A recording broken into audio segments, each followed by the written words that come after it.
Hello friends, आप सबका स्वागत है AK लॉ क्लासेस में। आज हम इंटरनेशनल लॉ एंड उसके ऑर्गेनाइजेशंस पर डिस्कस करेंगे। तो सबसे पहले हम अंतर्राष्ट्रीय न्यायालय या इंटरनेशनल लॉ पर बात करेंगे कि इंटरनेशनल लॉ जो है इसके बारे में जो अलग अलग विद्वान हैं उनका क्या विचार है। जैसे हॉलैंड है, तो हॉलैंड जो है अंतर्राष्ट्रीय न्यायालय को विधि शास्त्र का लुप्त प्राय बिंदु कहते हैं। उनका कहना है कि जो अंतर्राष्ट्रीय न्यायालय ये है, अंतर्राष्ट्रीय विधि है, अंतर्राष्ट्रीय विधि यानी कि इंटरनेशनल लॉ, ये विधि शास्त्र का लुप्त प्राय बिंदु है, अर्थात समाप्त होने वाली बिंदु है। ऑस्टीन मानते हैं कि यह एकमात्र नैतिकता है, इसे नैतिकता कहा जाता है। कुछ विद्वानों ने इसे युद्ध का बालक कहा, अंतर्राष्ट्रीय विधि को युद्ध का बालक भी कहा है। अंतर्राष्ट्रीय विधि का सबसे पहले प्रयोग किया था जेरेमी बेंथम ने। जेरेमी बेंथम ने इसे कहा अंतर्राष्ट्रीय न्यायालय यानी कि इंटरनेशनल लॉ बोला गया। और जो ओपेनहाइम है, ओपेनहाइम ने इंटरनेशनल लॉ नामक अपनी पुस्तक भी लिखी और उस पुस्तक में उन्होंने इंटरनेशनल लॉ पर अपनी रचना भी की हुई है।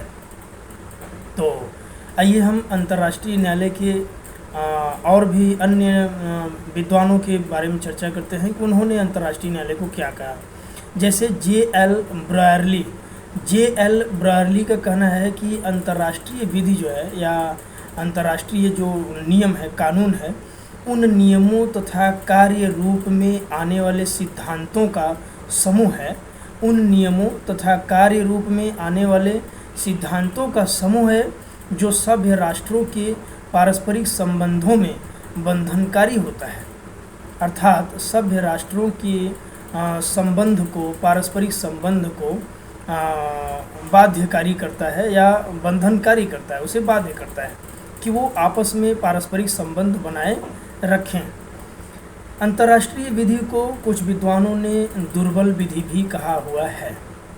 तो ये अंतर्राष्ट्रीय विधि के कुछ संकल्पना रही, उसकी रूपरेखा और प्रस्तावना है और इसी में उसकी परिभाषा की भी बात की गई। अंतर्राष्ट्रीय विधि के स्रोत के रूप में कुछ जैसे महत्वपूर्ण बिंदु हैं। जैसे अंतर्राष्ट्रीय विधि के स्रोत कौन कौन से हैं। अंतर्राष्ट्रीय विधि के स्रोत जैसे आपके रूढ़ि और प्रथा कह सकते हैं। रूढ़ि और प्रथाएं जो होती हैं, रूढ़ियाँ और प्रथाएं, ये सभी अंतर्राष्ट्रीय विधि के स्रोत में आते हैं। अंतर्राष्ट्रीय विधि के स्रोत में ये रूढ़ि और प्रथा हो गई। उसके बाद आप अभिसमय कह सकते हैं कि अभिसमय जो है यह भी अंतर्राष्ट्रीय विधि का स्रोत है। अभिसमय, संधियाँ, संधियों के साथ साथ प्रसंविदाएँ, प्रसंविदाएँ भी अंतर्राष्ट्रीय विधि के स्रोत हैं। और न्यायिक निर्णय या न्यायालयों के निर्णय हो गए, उनके निर्देश हो गए, ये भी अंतर्राष्ट्रीय विधि के लिए महत्वपूर्ण स्रोत माना जाता है। विधिवेत्ताएँ हैं, जो विधिवेत्ता हो गए, विधिवेत्ताओं की जो रचनाएं होती हैं, उनकी जो टीका होते हैं, तो वो भी अंतर्राष्ट्रीय विधि के स्रोत के रूप में महत्वपूर्ण स्थान रखते हैं। और अंतर्राष्ट्रीय संस्थाओं के अंगों के जो निर्णय होते हैं, जैसे जो अंतर्राष्ट्रीय संस्थाएं हैं, जैसे संयुक्त राष्ट्र संघ के जो संस्थाएं हैं उसकी 6 अंग हैं और अन्य भी संस्थाएं हैं। आपके इंटरनेशनल ऑर्गेनाइजेशंस हैं, जैसे आपका WHO हो गया, WTO हो गया, ILO हो गया, यूनिसेफ हो गया, यूनेस्को हो गया। तो ये अलग अलग जो संगठन हैं, जो संस्थाएं हैं, यह भी जो नियम या जो निर्णय बनाते हैं, निर्णय देते हैं, ये भी अंतर्राष्ट्रीय विधि का रूप धारण कर लेता है। तो आइए हम रूढ़ि और प्रथा की बात करते हैं। जो चलन है, चलन प्रथा का प्राथमिक बिंदु है या प्रारंभिक या आरंभिक अवस्था है। चलन ही धीरे धीरे प्रथा या रूढ़ि या परंपरा का रूप धारण कर लेता है। ये जो प्रथा है, प्रथा संयुक्त राष्ट्र चार्टर के अनुच्छेद 38 के खंड 1 के उपखंड B में बताया गया है। प्रथा के बारे में बात की गई है कि प्रथा किसे कहा जाएगा। कब हम मानेंगे कि जो प्रथा है वह विधि का रूप धारण कर लेता है? प्रथा विधि का रूप धारण तब कर लेगा जब उसमें निश्चितता आ जाए, एक रूपता आ जाए और प्रथा दीर्घकाल से प्रयोग में चलता आ रहा हो और वह प्रथा तर्कसंगत होना चाहिए, लोकहित या लोकनीति के विरुद्ध नहीं होना चाहिए और उसका निरंतर पालन किया जा रहा है और पालन करना अनिवार्य होना चाहिए और सामान्यतः वह अभ्यास में भी आता रहा हो या अभ्यास में आना चाहिए, तो उसे हम प्रथा या रूढ़ि कहते हैं और वही प्रथा या रूढ़ि विधि का रूप धारण कर लेता है। तो कुछ ऐसे भी प्रथाएं या रूढ़ियाँ हुई जो अंतर्राष्ट्रीय विधि का रूप धारण कर लिए। अब हम अभिसमय में जैसे आपका वियना अभिसमय आया, वियना अभिसमय, 2 वियना अभिसमय हुआ, एक 1969 में हुआ और एक 1998 में हुआ। वियना अभिसमय, जो अभिसमय होता है, अभिसमय का मतलब कि सभी सभ्य राष्ट्र एकत्रित होते हैं और वह किसी एक बात पर एक भाव से एकमत होते हैं और उस पर सहमत होते हैं, उस पर अपनी स्वीकृति देते हैं। किसी भी प्रकार का कोई विधि बनाना है, कोई कानून बनानी है, नियम बनाना है, चाहे वो व्यापार से संबंधित हो सकता है, चाहे वो स्वास्थ्य से संबंधित हो सकता है, अंतर्राष्ट्रीय लेवल के कोई भी तथ्य हो सकता है, कोई भी विषय हो सकता है जिस पर वो अभिसमय करके नियम या कानून बनाते हैं, तो इसे अभिसमय कहा जाता है। जैसे इसमें जिनेवा अभिसमय भी है। जिनेवा अभिसमय 1929 ईस्वी में किया गया था। अब आ गई संधियाँ। तो संधियाँ जो हैं, संधियाँ 2 प्रकार की होती हैं। एक संधि होती है विधि का निर्माण करने वाली संधि, जैसे आपका यूएनओ हो गया, ये विधि का निर्माण करने वाली संधि है। और एक संधि हो गई संविदा संधि, जिसमें किसी प्रकार की संविदा की जाती है। ये आपके संधियाँ हो गई। और भी संधियाँ हैं, जैसे आपका वेस्टफेलिया की संधि हो गई। वेस्टफेलिया की संधि 1948 में हुआ था, वेस्टफेलिया की संधि। संयुक्त राष्ट्र संघ का स्थापना 1945 में हुआ, तो ये विधि निर्माण करने वाली संधि के अंतर्गत आता है। अब आगे हम बढ़ेंगे जो न्यायिक निर्णय हैं या न्यायालयों के निर्देश हैं।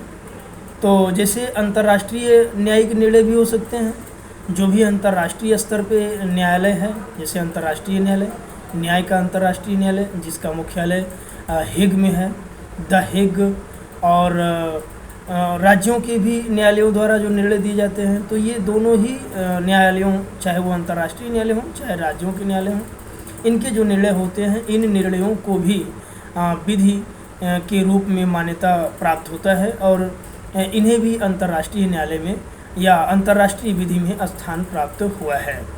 और जो अंतर्राष्ट्रीय संस्थाओं के अंगों के निर्णय हैं, तो ये संयुक्त राष्ट्र चार्टर के अनुच्छेद 38 में बताया गया है कि जो अंतर्राष्ट्रीय संस्थाएं हैं, उनके निर्णय भी एक प्रकार से अंतर्राष्ट्रीय विधि के महत्वपूर्ण स्रोत हैं और वो विधि का रूप धारण कर लेते हैं।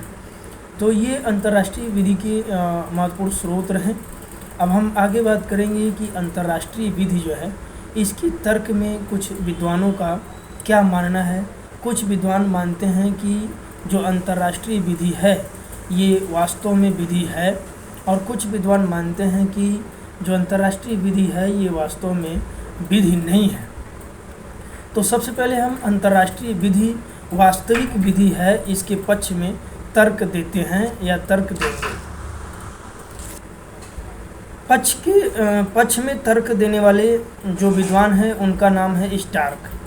स्टार्क ने कहा कि जो आधुनिक ऐतिहासिक विधि शास्त्र है, आधुनिक ऐतिहासिक विधि शास्त्र ने यह सिद्ध कर दिया कि बहुत से विधि समुदायों में बिना औपचारिक विधायनी के शक्ति के विधि की एक प्रणाली विद्यमान है।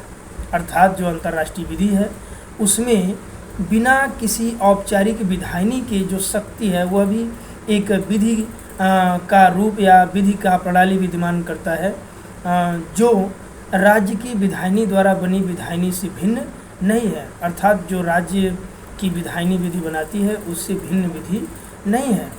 पॉकेट हवाना के मामले में भी जो जस्टिस थे, जस्टिस ग्रे ने भी इस बात को माना कि जो अंतर्राष्ट्रीय न्याय विधि है वास्तविक विधि है, न कि उसे जैसे अन्य विद्वानों ने इसकी आलोचना की है और उन्होंने माना कि नहीं ये वास्तविक विधि नहीं है, जबकि जस्टिस ग्रे ने कहा कि नहीं ये वास्तविक विधि है। अंतर्राष्ट्रीय विधि शुद्ध नैतिकता होते हुए भी, जैसे कुछ विद्वानों ने अंतर्राष्ट्रीय विधि को मात्र नैतिकता माना हुआ है, तो इसके पक्ष में तर्क देने वाले लोगों का कहना है कि अंतर्राष्ट्रीय विधि मात्र नैतिकता होते हुए भी विधि का बल रखती है। अंतर्राष्ट्रीय विधि में भी अनुशास्तियाँ हैं और इन अनुशास्तियों के बारे में जो संयुक्त राष्ट्र चार्टर है उसके अनुच्छेद 94 में बताया गया है। लोक अंतर्राष्ट्रीय विधि मुख्यतः, अर्थात जो अंतर्राष्ट्रीय विधि है मुख्यतः राज्यों के पारस्परिक संबंधों से संबंध रखती है। इसके मुख्य स्रोत प्रथा और रूढ़ियाँ हैं। तो ये कुछ अन्य प्रकार के तर्क रहे जो कि अंतर्राष्ट्रीय विधि के पक्ष में है, और अंतर्राष्ट्रीय विधि के विपक्ष में भी कुछ विद्वानों ने अपना अपना तर्क दिया हुआ है। जैसे ऑस्टिन का मानना है, ऑस्टिन कहते हैं कि जो अंतर्राष्ट्रीय विधि है यह विधि का रूप धारण नहीं करती है, अर्थात यह वास्तविक विधि नहीं है बल्कि यह मात्र एक नैतिकता है।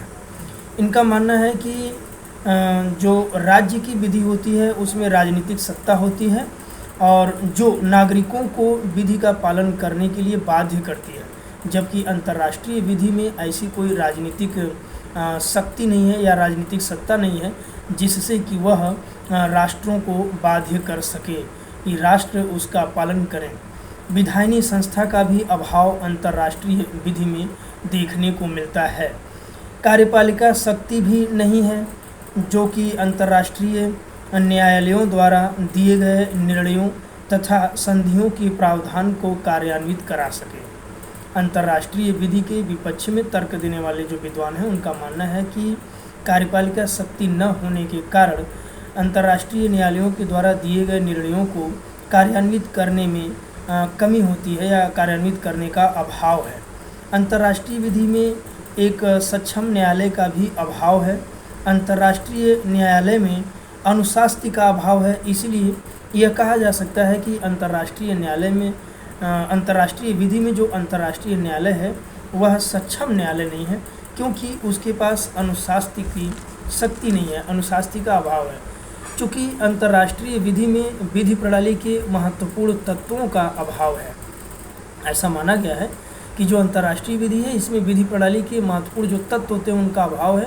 अतः कुछ विधिशास्त्री इसे क्वैसी लॉ अर्थात कल्प विधि के रूप में भी देखते हैं या कल्प विधि भी मानते हैं। तो ये अंतर्राष्ट्रीय विधि से संबंधित कुछ महत्वपूर्ण बिंदुओं पे हमने चर्चा करी है। हम उम्मीद करते हैं ये आपके एग्ज़ाम के लिए काफ़ी उपयोगी होगा। प्लीज़ वीडियो को देखिए और लाइक करिए, शेयर करिए एंड सब्सक्राइब करिए। Thank you so much.